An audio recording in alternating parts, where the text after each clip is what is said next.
అందరికీ నమస్కారం. ఈరోజు నేను భగవద్గీత సెకండ్ చాప్టర్ 17th ఇంకా 18th శ్లోకం పాడబోతున్నా.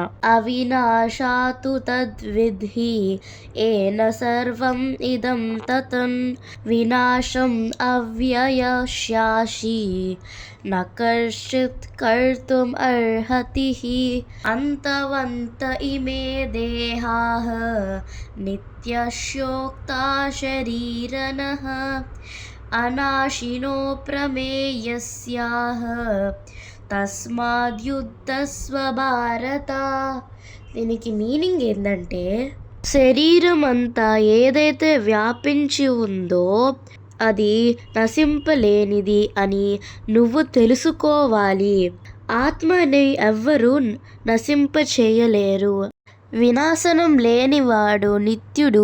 జీవుడి భౌతిక దేహం తప్పక నశించిపోతుంది.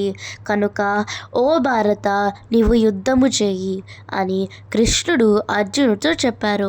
హరే కృష్ణ కృష్ణ కృష్ణ హరే హరే, హరే రామ రామ రామ హరే హరే. Thank you.